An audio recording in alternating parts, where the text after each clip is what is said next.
Kanye West was on a downward spiral, and does Keke Palmer have some musical confessions about the drama with her ex and that viral Usher moment? And joining us again is actress, former speechwriter, and arts advocate Tatenda Rameau. I'm excited to be here and ready to talk about it all.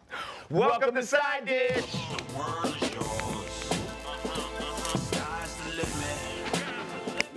Yes, we survived another day, and here we are, man.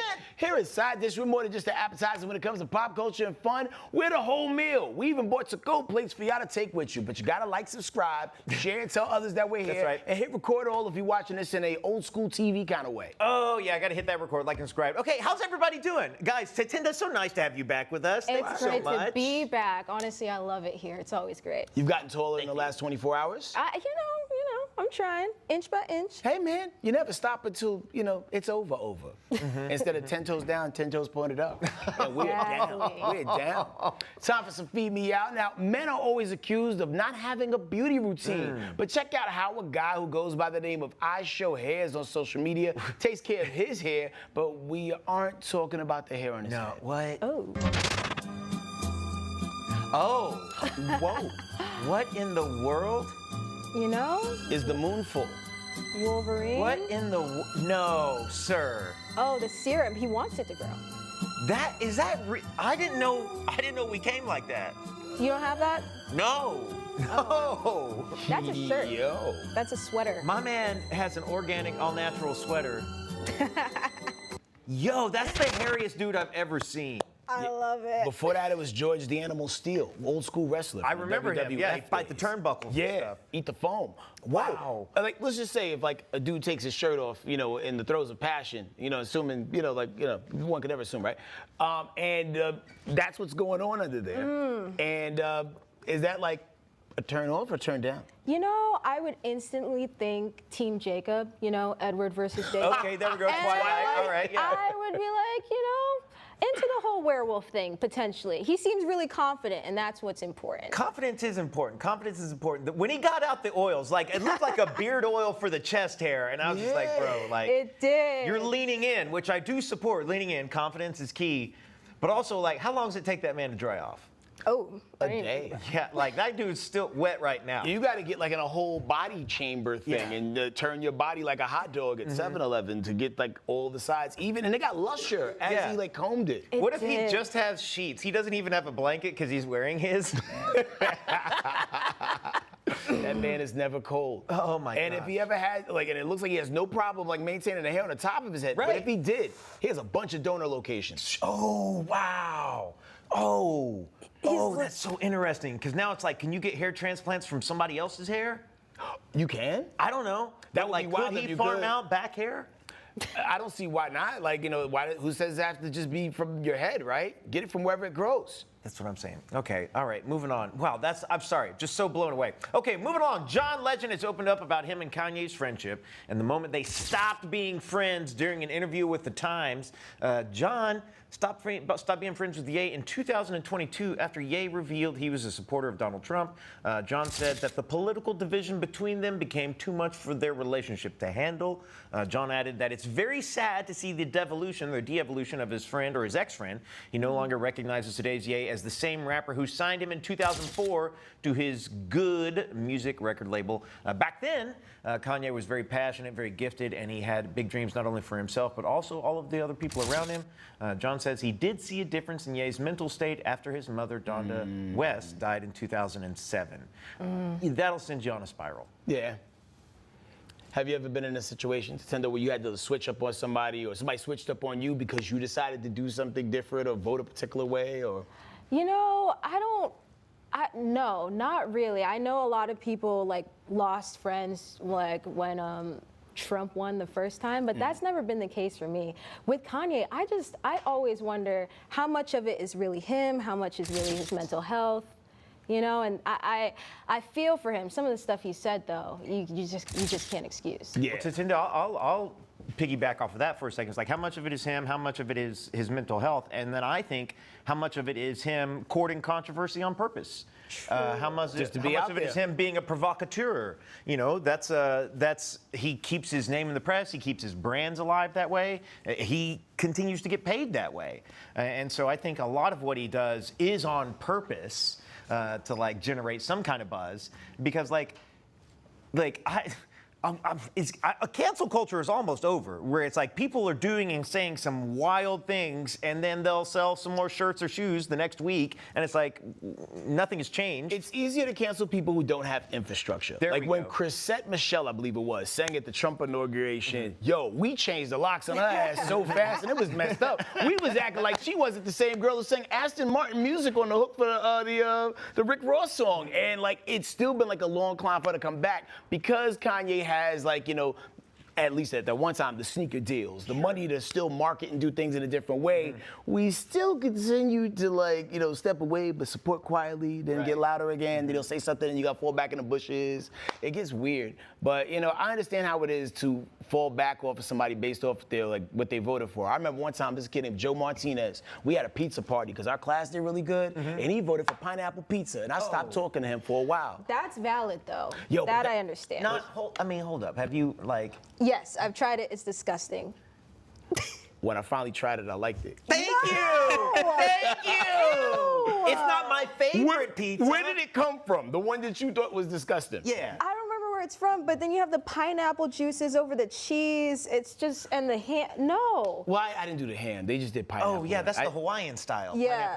And I was like, bro, you're trying to ruin it. I like it. You're trying to ruin this moment for all of us. That's how I felt. Yeah, I do like it. But it was good. It was good. It came from Domino's. I remember where I sat in the class, everything. And this was like in 4th grade. Wow. I go back. It's interesting because, like, we don't do a lot of politics here on Side Dish.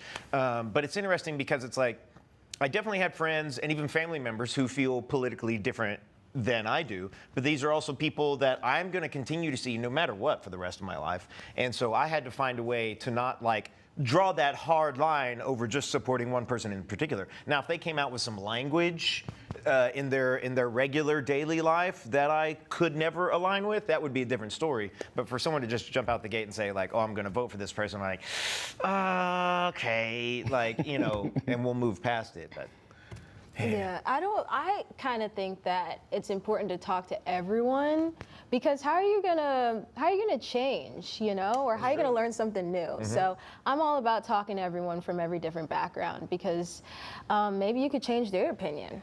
Who knows? Yeah, because my opinion was changed on that pineapple pizza. There we go. And you do got to hear, even your enemies, you got to hear them out. Like, what side are you coming from? What prompted you to feel the way you feel? You just want to hear it. Yeah. You know, just so you have a better understanding. Well, people's guard stays up until they feel heard. You know, so at a certain point, you have to just sit and listen to them get everything out, because if you try to start attacking immediately, well, now guards are up and now we're jabbing verbally. Yeah. You know, we're not getting anywhere. You know what I think Kanye needs, though? You know what I think would help him? What's that? Another album. Just another baby. If he came out with another album, I think that would fix a lot. I don't know how to break this to you, but he dropped the album about 2 weeks ago. No, really? It was Donda 2, which technically was out before, but it's now officially released. But he didn't release it under Did you Kanye listen West. to it? It's released under the name HK Donda. Sons played some of it for me, and some of the lyrics are wild. Oh, no, that was just the single, World War III. Yeah, that was off another thing. But yeah, like Donda 2 is out, but it's under the artist name Donda. He did it really weird. Oh, well, I missed it. There we go. It's easy Didn't to do fix that. anything. Sorry. I missed it. Well, it seems like Keke Palmer is spilling her own tea, drip, drip. Now, in a song she dropped called My Confessions, Keke sampled Usher's Confession song and pretty much roasted her ex and baby daddy, Darius Jackson, all about the drama surrounding her going to Usher's Vegas residency back in 2023. Here's a little bit of the song. 72 hours, now your feelings hurt. My fans was dragging you because you had the nerve. You almost turned me into a cliche. Thought having your baby would make me wanna stay. Your family, they don't like me, that's fine. But when did you get back on their side? When I met you, you hated them like you hated me now. Wow. Ooh. That's the problem about hacking off someone who is a multi-hyphenate, very talented individual. Yeah, They I have would many never. tools in the arsenal. Yeah. Steak. You write what you know. This is true. And like sometimes artists get their best music off coming off of a heartbreak or some anger. Always. Best music comes after heartache. Everybody knows. Like who's your favorite angry artist? Angry? Like, or even sad, perhaps. Well, I love Billy, I love Eminem, but right now I've been into Stromae, French artist. Stromae? Stromae, yeah. Stromae? Belgian artist, actually. Okay. Don't come for me. Don't come for me. No, He's put Belgian. us on, sis. Yeah. Put us on. Yeah. Like, what's a starter song to listen to from that artist? Oh, you probably know Alors on danse. Dun, dun, dun, dun, dun, dun, dun. You don't know that song? Allons danse? Yeah. How does it go? It goes bum, bum, bum, bum, bum, bum, bum. No, y'all. I no, feel am French. I the only Let's one? start with that. Yeah. That's the only class. I'm going to look it up.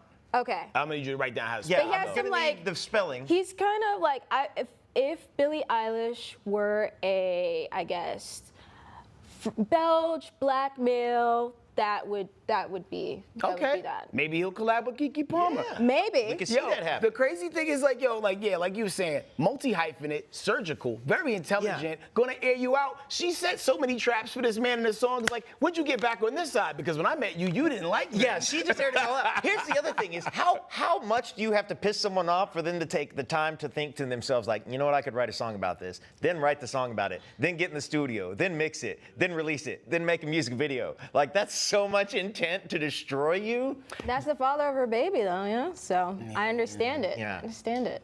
That's the other thing. What's wild is like, is this, I mean, after you release a diss track on your baby daddy, like, there's no chance you're ever getting back together, I presume. Nah. Maybe this brings them back together. Maybe he reaches out and he's like, you know what? I heard the song, you're right, I'm sorry. What if he has a follow-up song, but Oh, it's like like a- not really well done, and he recorded it at home on GarageBand, not see really it. well done. I wanna see And he it. doesn't have auto-tune, he's like, Keke, I miss you, or whatever. Keke. Oh yes, this is the moment. And that was not crazy at all. No, I didn't. But It would be different I would feel differently if I was him and one day her and Usher were just like texting and calling a bunch. That would be different. It's like Keke Palmer got fined just to go to that concert. Yeah. Like, This is not too long after, right? Am I thinking? But he does this with everybody. Yeah, not too long after she had her baby and Yeah. she looks healthy and hot. Jesus Christ. Woo!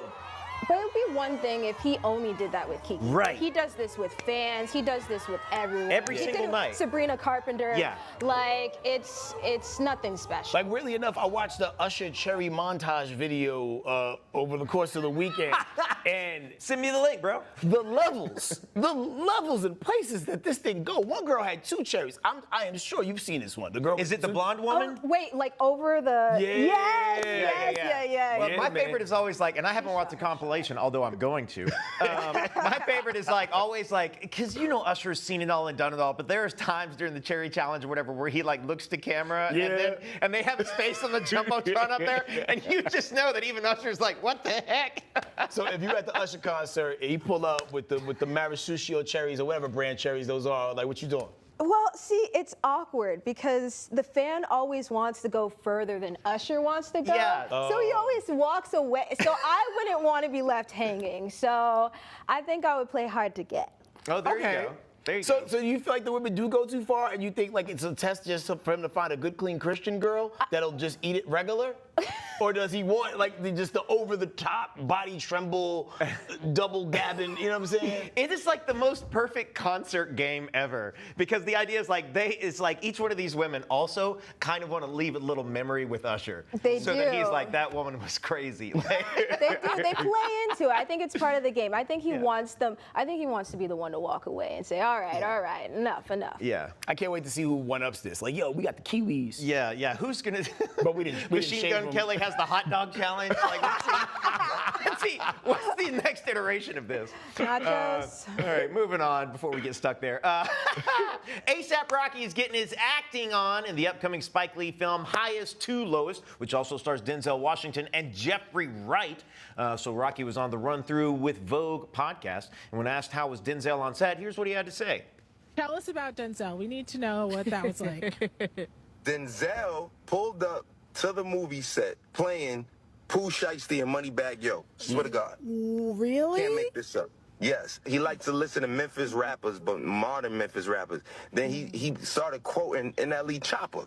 I'm like, you know NLE Chopper? He like, I don't do drive-bys now, walk him down. I'm like, yo, Denzel, shit. It was crazy. He's really tapped in, man, for sure, for sure. Shout out to the OG, man. Working with Denzel was a dream come true. Honestly, man, he's an OG, man. That's all I could really say, man. You know, I was geek. I still am. Wow. Shocker. Super cool. But also not so much, because like it seems like anytime he does something, he taps in and really gets ingrained into the character. Because like I can't tell what's going on based off the trailer. Have you seen it yet? I haven't seen the trailer, but Denzel has swag, so I'm not surprised that he listens to rap. Yeah. He's also one of those guys, like, I mean, Denzel is 60 years old, right? He's also one of those guys who has the energy of someone in their like 30s or 40s. Oh, no, like he just doesn't feel old to me. Yeah, he's just getting started. I feel like this is a whole new kick. I mean, I hate to say like, you know, he's back. He hasn't really left, but I feel like this is a whole new level to Denzel. Yeah. Now, and anytime him and Spike Lee work together, it's always magical in a certain way. Same like how Scorsese got the people he go to. Right. Tarantino always will pull up on Brad Pitt for something. Like it's always magic in that box. But like I would love to be just a dude on the corner as Denzel pulls up and he rolls down the wall, you know, like window, and Pooh Shiesty's blaring out of his car, or he listens to Moneybagg Yo, some Young Dolph. You know what I mean? You know what I would like is like, you remember when, and I think he still does it. I think Barack still does it. Is at the end of the year he drops his list of books. Oh, yes. And he drops like the songs he's been listening to. I would appreciate something like that from Denzel. Oh yeah, that'd be cool. I think we'd be blown away. Yeah, you know, you can diversify your playlist, because sometimes you get stuck in that rut of like listening to the same thing over and over again. You need some nudging. Like, okay. So what you don't know is that sometimes we Shark Tank business ideas and movie pitches and stuff like this. And so this isn't necessarily a business idea, but if I'm Jay-Z and I hear that Denzel's plugged in like this, I'm reaching out to him to get him a title show on the streaming platform where Denzel talks about the music that he's listening to and like has his playlist. Because if I could pull up, this is what Denzel's been playing for the last couple months on my phone, like that would be so dope. Yeah, even if it's a situation where like Denzel builds the soundtracks and they title them after movies. So later for what you thought the score was. Yeah. But what if this was now the official score to joint? This is what I was listening to get into the mood for this scene and yada yada. Ooh, that would be really There we good. go. I would buy that. So what's on your personal playlist soundtrack? Like when you're getting pepped up to go do something, write a speech? Oh yeah, when you're getting ready to flex on them on stage. You know, I like to listen to movie soundtracks. I like Hans Zimmer. I also like Labyrinth. You know, Okay. Yeah, The Power of the Babe. Yeah, Labyrinth, who scored not- Euphoria. Okay, never mind. Not the '80s movie starring David Bowie. She jumped out with Hans Zimmer. That's the name that I Okay, see like respect. on the finest soundtrack scores. Like, you know, Because if you listen to Hans Zimmer, oh my gosh, you can do anything. You can run faster than anyone. It's just music. Music is powerful, man. it is. Do you want an interesting piece of music trivia Sure, about Hans sure. Zimmer? Let's- Just do this one real quick. So we're old. I'm old. The very first music video ever played on MTV. Do you know what it is? Video killed the radio. Video killed the radio. Video Killed the Radio Star. It's the very first music video ever played on MTV. This was like 81 or something like that. Hans Zimmer is playing keyboards in that music video. I didn't know that. Yes, Hans Zimmer's in the first music video ever played on makes MTV, and sense. he's still crushing it today. I wonder how old he was. Maybe that was his first. Like a teenager. Yeah. Oh my gosh, that's amazing. See, them stressed out people from overseas, they just be holding it down. So All big right. shout out to them. And also big shout out to everybody in the chat, man. Tell us what would be on your playlist if you was whipping it up, whether it's Glorilla or whatever. We got you.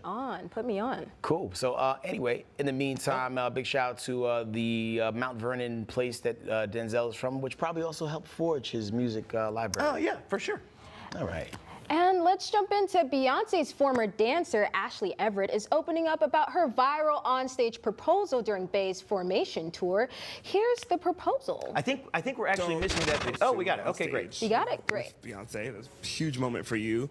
And then after that, we kind of didn't really see the aftermath of what happened with that. What ponytail. happened with that? the tea? What's the tea? Sorry, we got a little technical difficulty there. We're missing the actual video. We might come back to that later. You know, they be But scrubbing you can the go ahead and internet. take this right here.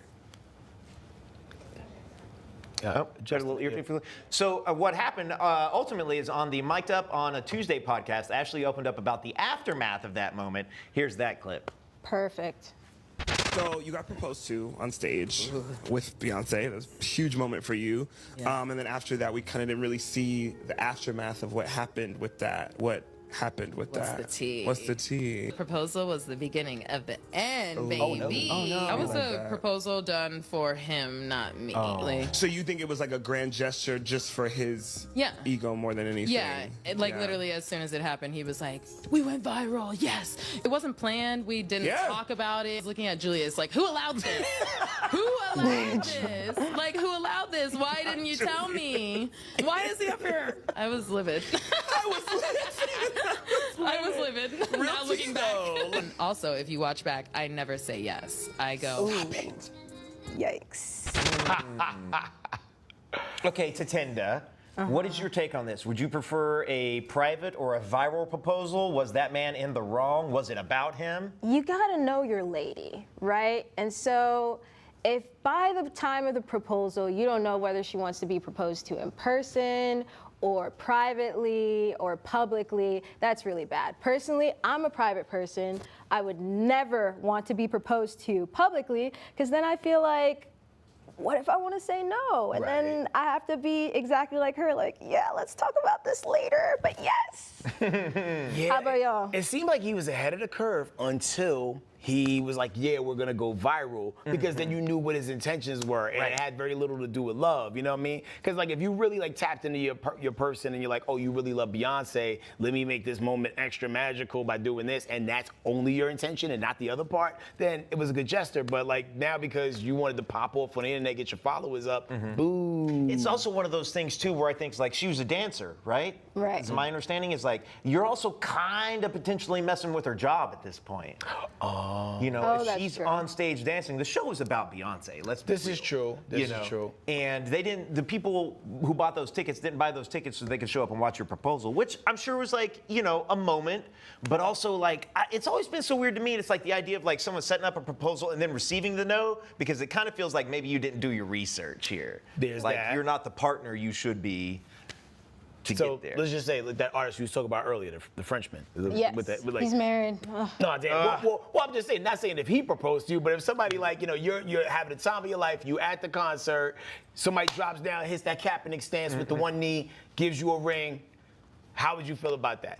I think I would go for that. I would, if it was like under that context, but also if I loved that man and if we planned it first, it can't be spontaneous. If you told me, hey, I'm gonna propose, maybe we had a private proposal first and then a public proposal, then I'd be in on it. Oh, so a dual proposal. Yes, like one for us and then another for like the peoples. Is that common? No, I don't think it is. I don't think it is. All right, I was like, oh, okay, that's interesting. It's what all the young kids are doing. Yeah. Well, listen, man, we gotta run out the break, but when we come back, we gonna get into Tatenda's business a bit, and we're gonna see why folks are criticizing Katy Perry's dancing skills. We'll see y'all in 2 minutes.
Welcome back. Okay, Tatenda, it's great having you back. Thank you so much. Now, we know that you have a lot going on, but you also have a passion for the arts and arts advocacy. Tell us about ART, the ART initiative, and why it's so important. So ART, as you see, it stands for Amplify Artists, Raise Awareness, and Transform Communities. And it was kind of sparked by the fact that in my family, the arts was looked down upon. Right? And it was just kind of seen as a hobby, nothing that you could take seriously. So I created it to invest in our youth, to show them that their voices matter. But I also put acting tools in the hands of the elderly as well. So I go to nursing homes, I go to the Capitol to talk about arts funding. You know, National Endowment for the Arts might get cut. So things like that that are maybe not always as fun, but are super important to making sure that we continue to have programs that made a difference in my life. That's what's up, man. Shout out to you for taking the baton and running it forward. And now, on top of that, you're also fluent in 3 languages. Yes. All right, can you tell us what they are and what is the hardest to learn? Ooh, okay. So first, I would say I can get around with Spanish. I wouldn't say fluent, but je peux parler français couramment. Et ça, c'est super facile.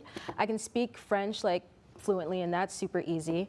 And then, you know, I can speak a little Creole as well. Okay. No. Yeah, like when you was doing, when you were speaking French, I think you said Je m'appelle. Did you say that in there? No? Oh no, I didn't say that. That's my I name said is, I remember that. I did a direct translation. I can speak a little French as well. Okay. I also understood when you said Francais, I knew that meant French. Oh wow. I still retain that from high school. Yeah. Perfect. Shout out to you. And wait, what is you speak Creole? What is Yeah, Creole I don't even know sound how like? Creole actually sounds. I mean, I know that. I know the dialect, right? Like when I what think people- Creole, I think like Bobby Boucher, but I know that's not. And Gambit Oh, from the you think X-Men. like Yeah. Louisiana Creole? Yeah, that's what I think. Okay, yeah, no, Haitian Creole. So that's a mixture of African languages, some Spanish, some French. So my grandfather actually would go back and forth between Haiti and the Dominican Republic. So that's how Spanish kind of creeped into my family.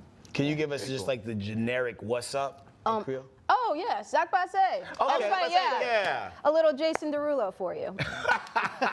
See, the answers were hanging right in front of our face. Yeah, Rick Ross has yeah. been saying it this whole time. Yeah. Well, but shout out to you for all that you're doing in that space and just pushing the arts, because it's so easy to give up and be self-absorbed and just do you. So, Well, let me ask you this, just to put you on the spot, I guess, a little bit. Like, you've got this platform, right? And you're working towards it. Like, what would be your, like, biggest dream version of it? If you could just push it as far as you could push it, the ART initiative. I have this dream, and I actually have never shared this with anyone. Oh, all right. But I have this dream of making a school. okay. Yeah, on the border of Haiti and the Dominican Republic, because I think arts can be a really cool way to bring people together. And sometimes, you know, with different cultures, et cetera, there can be some friction. So I think my biggest dream would really just, whether that is inside of the United States, outside of the United States, using the arts to bring people together would be just, that's the goal. Okay. Very cool. Yo, man, from your mouth to the universe Yeah. and back again. Let's cook that up and make it Absolutely. happen, yo. Well, salute Yeah, and salute. tip salute the to hat. you. Thank Ça you. passe. Napule. Yeah, all right, moving on to the just even more super serious topics here. Katy Perry has got a message for all y'all haters out there who says that she can't dance. During her Lifetime tour, Katy told the crowd, show them that when they say I can't dance, right before she did what appears to be jumping jacks on stage. You decide. Okay.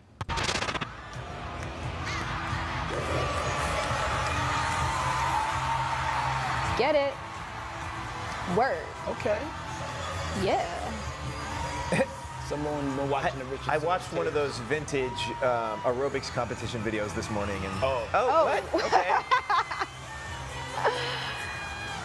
She's just having fun.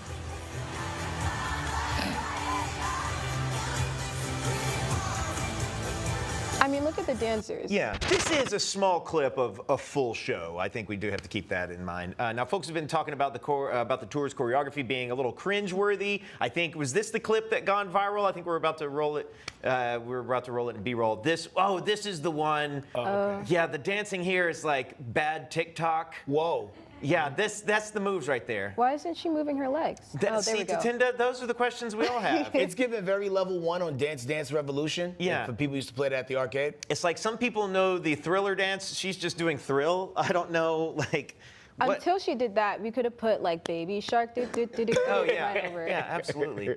So I don't know, like I'm not sure what's going on here. Is she doing this to rile the haters? Is she trolling us? Maybe. No, man, because I don't know if you've seen a video where she was doing like some fight choreography on stage. And when I tell you, it was like, you know how slow Steven Seagal moves? Yeah.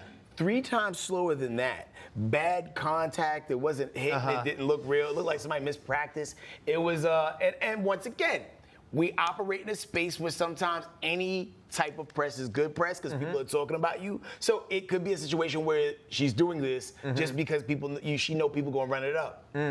Katie's never been a dancer though. She's no Beyonce and that's not shade or anything. But I feel like people are kind of on the hate train because she went up in space, and so like this is just they're gonna find anything to pick at her about.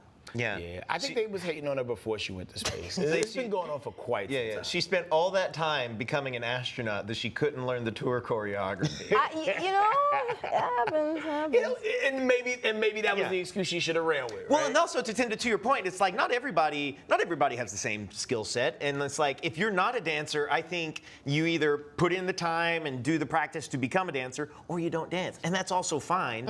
People know you. The people know what you've been bringing to your tours. They like the big visuals and the nice costumes, Because Dua Lipa was out here moving like Frankenstein. Yeah, for she the got better. first couple years, and it took a few tours for her to be like, all right, I got these steps. I know these steps now. But before, Herman Munster on stage, you know what I'm saying, with the other people knew not what he was Dua doing. Lipa, Herman Munster. Does Katie need to get better at all, or?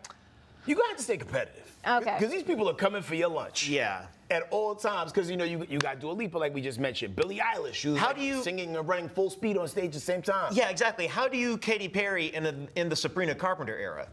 Yeah, because like short attention span, people always want that new fresh thing, and if you're not adding something to the repertoire every time, or like people be like, all right, Auntie, we got you. Yep. It gets Auntie Katy Perry. It's happened. There's a viral Life 360 commercial making its rounds online. People are saying this is the commercial of the year and that it should have been played during the Super Bowl. Let's take a look and we'll be the judges. First, I want to thank you all for coming today. My mother was a great person. I know my mother would have been great, and that's something I knew. Oh no. She would give you the clothes off my back if you needed them. She would do anything for you.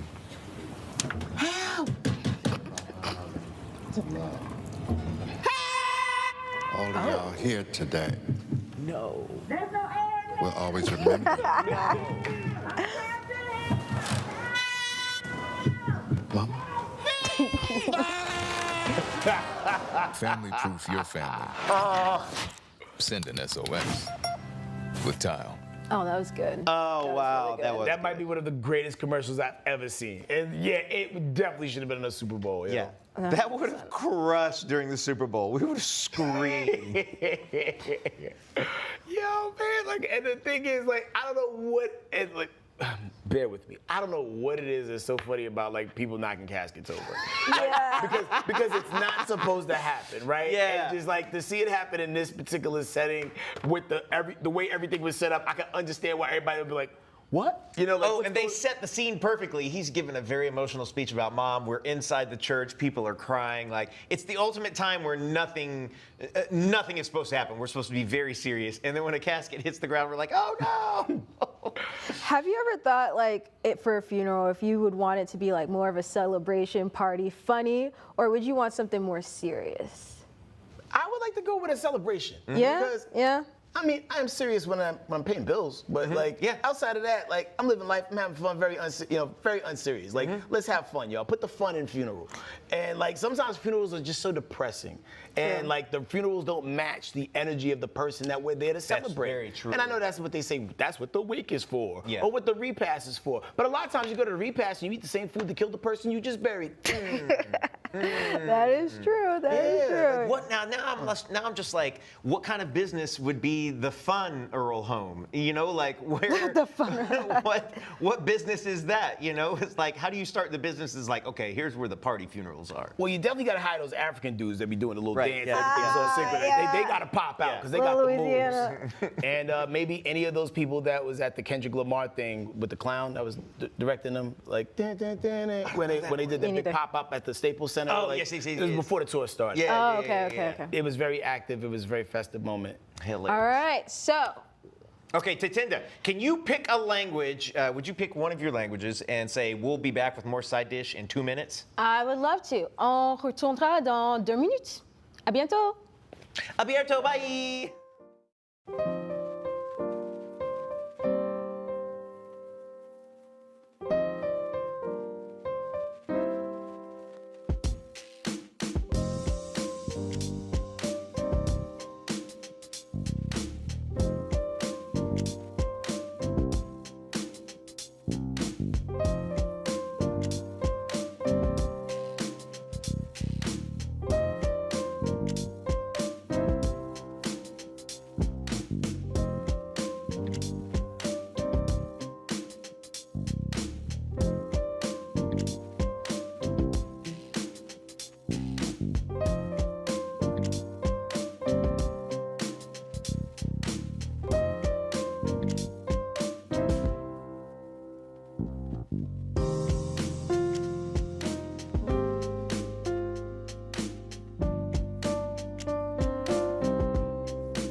Welcome back. Okay, you guys know we love ourselves some weird science over here, so it's time for random investigations. Okay, so we have all heard of the 1, 2, 3, 4, 5 second rule, right? You know, this is the theory that says if you drop food on the floor and you pick it up within 5 seconds, it's safe to eat, right?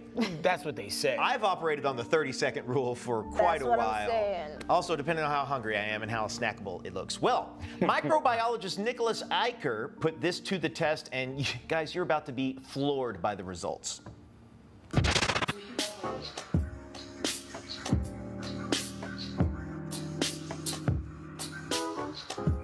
Oh, we're growing cultures. That's what's. Oh, well, that's only 20 seconds. Oh, okay, those.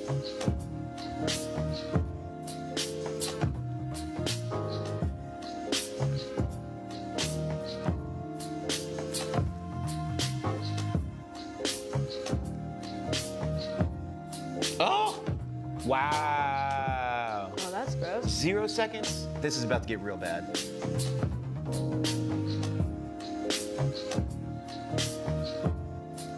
Uh-oh. Oh. Gross, sir. How dirty is their floor? Yeah. 10 seconds, a lot. Ooh.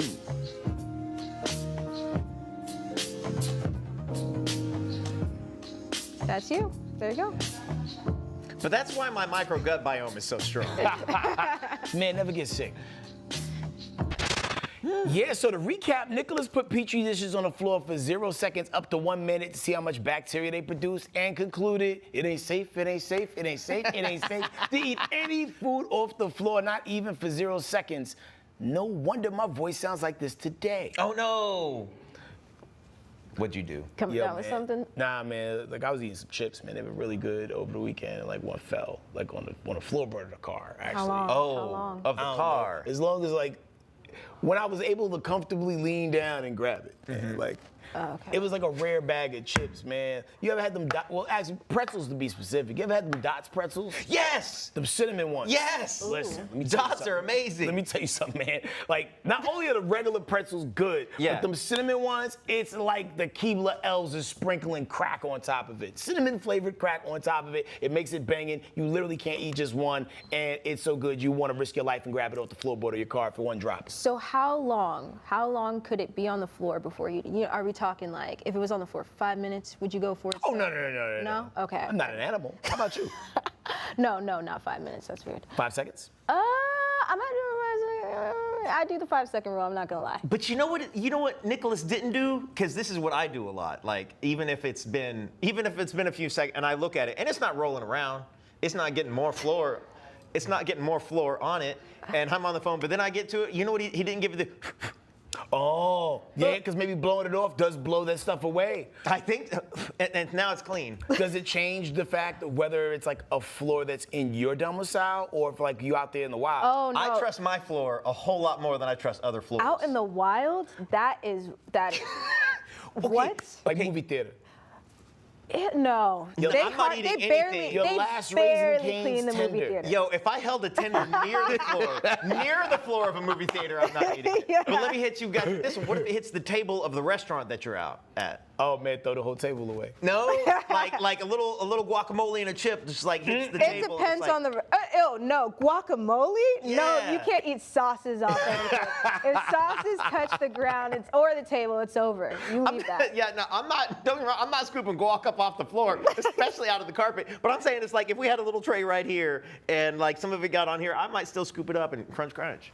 You ever see those videos where they make the food like on the floor, like, and they say, "Oh, well, I cleaned it first or whatever." I still just the visual of I that. understand. Yeah. Absolutely. Yeah, that's enough to make me never go back to that vendor again. Well, moving on. So there's a lot of TikTok videos about dating icks, which is basically sudden and visceral feeling of disgust triggered by quirky behaviors or characteristics, like the way someone breathes, sends texts, wears their clothes, etc. Check out these examples. You look so dumb right now.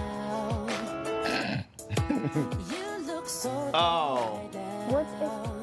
Oh. It's always, see, women get them for men, so it's gonna be men in all of these. Wait, what the heck is this? I don't know. Oh, his feet on top of the slippers. Believing in star signs.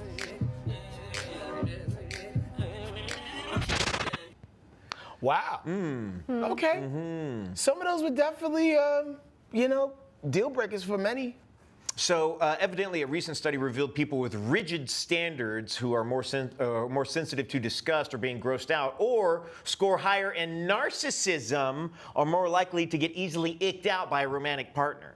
Tatenda, what gives you the ick? Ooh, I think if you have something in or around your mouth, yeah. Like if you have a little drool on the mouth or something, that icks me out. That's fair enough. That's fair. Like drool, yeah. Like it was there when you arrived, right? Like, or did like develop, What about like the little eye crust? Eye boogers? Because sometimes that's like, just from just the environment and like, you might have an eye allergy or something like that. Yeah, I'm talking like if you're talking as you're talking, like spit is like accumulating. Oh.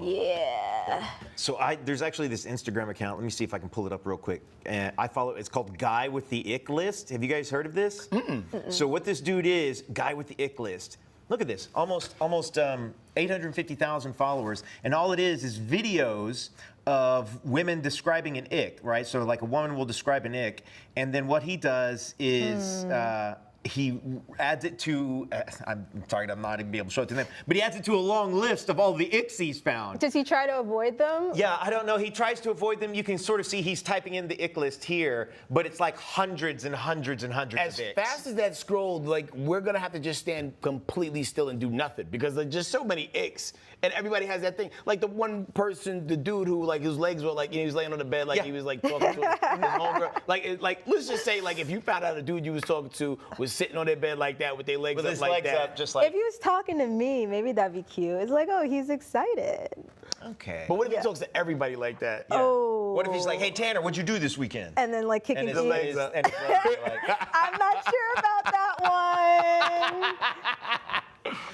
one. What are your icks, Tanner? Ooh, my icks. Like my icks. I have like icks and red flags. Those are pretty similar. Like a tiny dog can be an ick. Like a woman with a tiny dog and she just lets it poops and pees everywhere. Like that is a major ick for me. Because like you don't want a big dog because they make big messes. Tiny dogs still make messes, and that's why your apartment smells. That's fair. Yeah. No, Yeah. that's common courtesy. And you think it's cute. Because it's a tiny dog. Man, this one hurts my heart because it looks like Southern accents are sizzling out faster than a greased pig, y'all. According to a study of black residents in Atlanta, white working class people in New Orleans, and Raleigh, North Carolina residents, just in general, those folks, Southern accents are slowly fading because a lot of people from the North are migrating down here to the South. Well, I'll be gosh darned. Researchers believe the Southern drawl peaked with baby boomers, but started declining with Gen Z.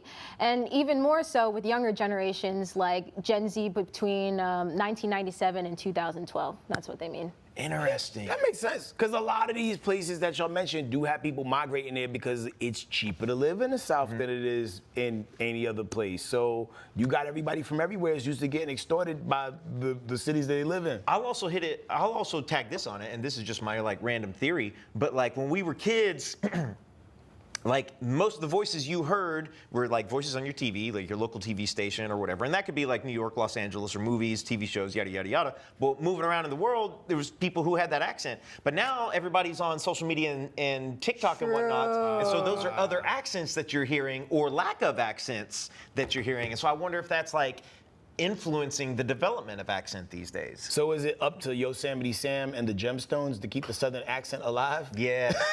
Because like those are like, when you think of people with a hardcore Southern drawl, oh, and T.I. Like, Oh, and T.I., yeah. For the black delegates. What's so funny is I remember being a kid. So I'm from a 4-stoplight town in southeastern Oklahoma, and so definitely the longer that I'm in Georgia, my Southern accent I know is like coming back. But I remember being a kid and my mom not wanting us to sound like Hicks, and if we were like, I ain't gonna do that or whatever it was, she would like come in and like try to like tap the accent back a little bit. Right. Then I went and lived in LA for so many years, lost the accent. Now whenever I go home, they're like, you don't sound like us no more. And I'm just like, what do you want?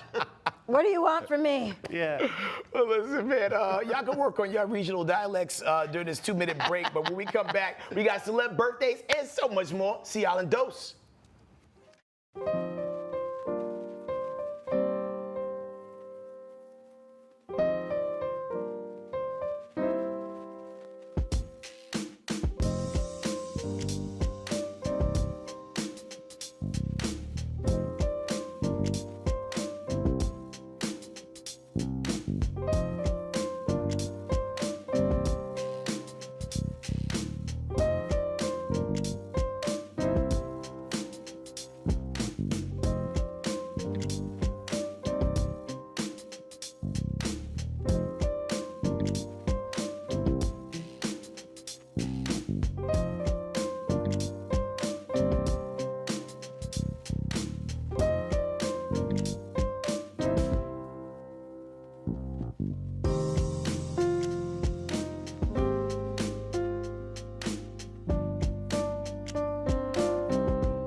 Well, this debate might ruffle some 30-year-old feathers. On an episode of Urban One podcast, two ladies, Geraldine Lake and Lenny Monet, were having a debate about women who are over 30 and club every weekend. Let's check this out. If you're over 30 and you're still clubbing every weekend, it's time for therapy. Yes. Yeah, I don't know if it's time for therapy. It might just be time to sit your ass down. You need to go to therapy because why you still up in there? People enjoy going out. Therapy. Drinking every weekend is not healthy. They didn't say drinking. They said clubbing. Doing hookah. Y'all don't. In Atlanta, when do y'all not drink and do hookah all the time? Places. Absolutely, there are clubs. It might be a lounge. Now, let me be very clear. I'm not going to the club. I'm just saying being over 30 and going to the club every weekend is not a cry for help. To me, I don't think it's a cry for help. It sounds like it. I think they might just want to be out in the streets. Some people, maybe they're single and don't have nothing going on the weekend, so that's what they want to do with their friends. I don't know. I ain't finna do it, but disagree. Need help. Talk to the lady. Interesting. I mean, because like everybody's path is different, right? So let's just say you're that 30-year-old lady that's out in the club, and maybe you was a young mom, and you like, you know, stood 10 toes down on that mommydom for the 12 years since you had your baby, and like, you know, you had to wait till your kid was old enough to like watch himself or herself before you felt free to go back out to the clubs again. You know what I mean? Assuming you're a single mom. Right.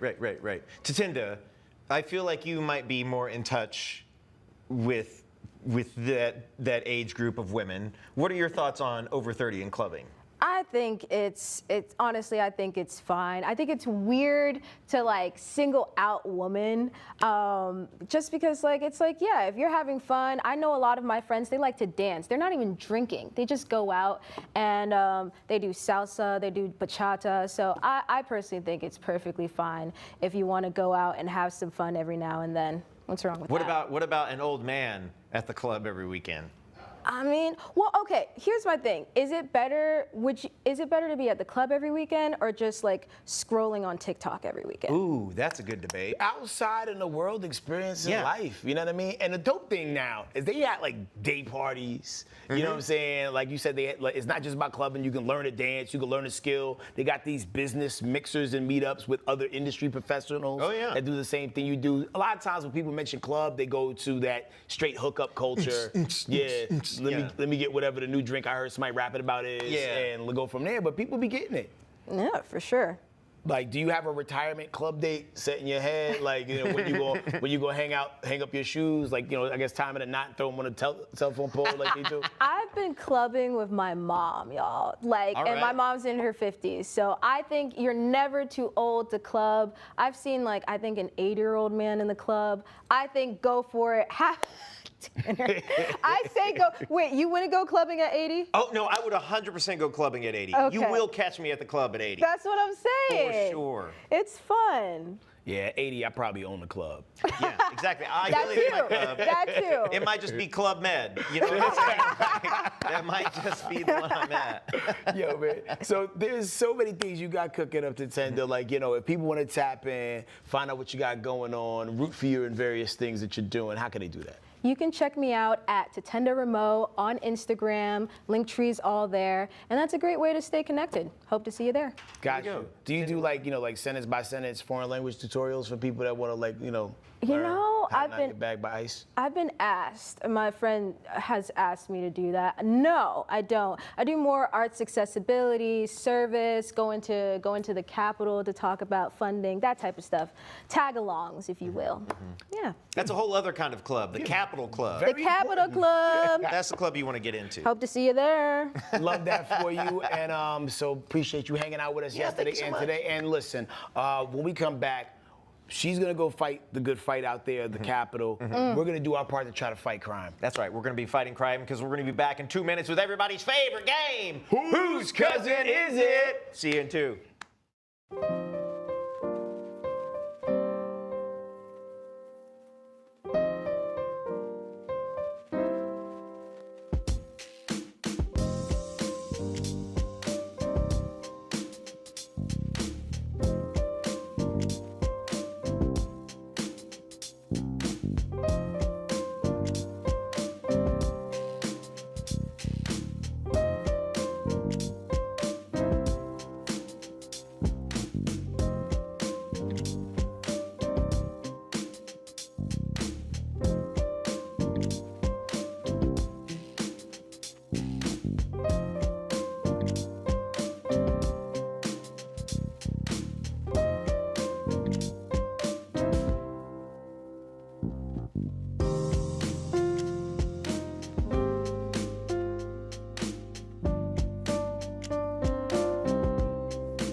Welcome back, you guys. We're super excited here in just a minute. Here she comes. Our producer, Kim, is going to join us.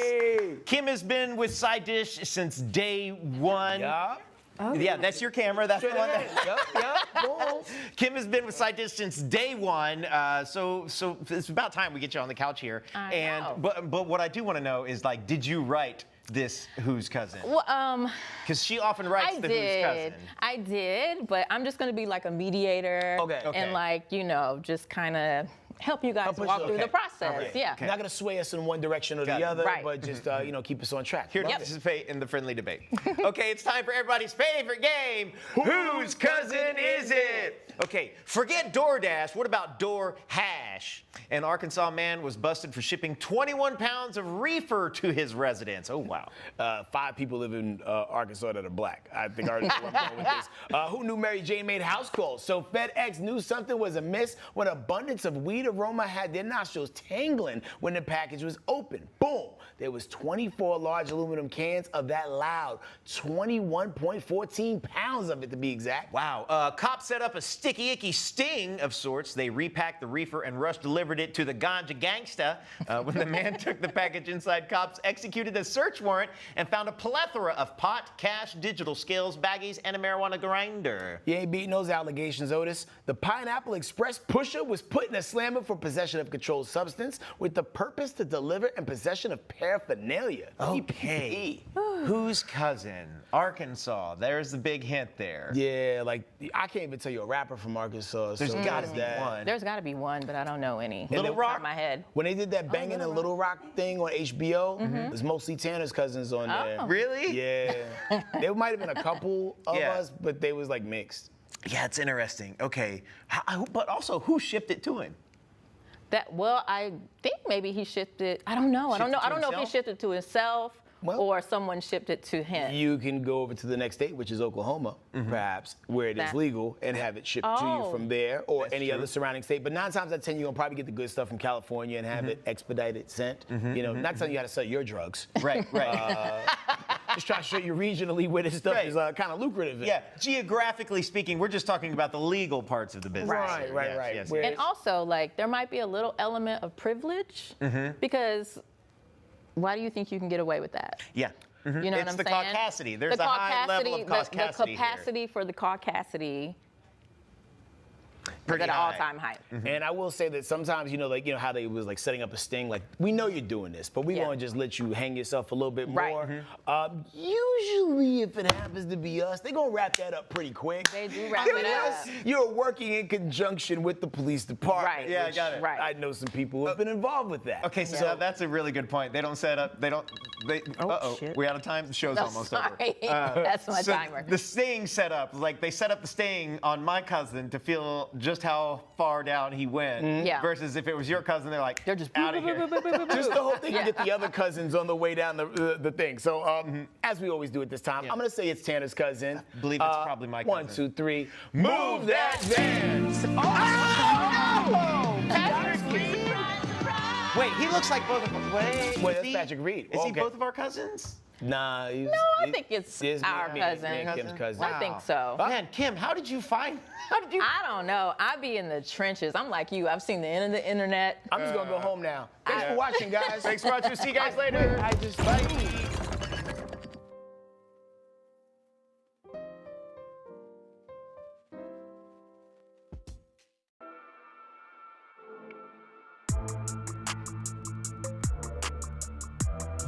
Hey, what's up, y'all? Welcome to another episode of Scrolling with your girls, Jen and V. That's my girl over here, Jen. Hey. And I'm your girl, V. Greasy.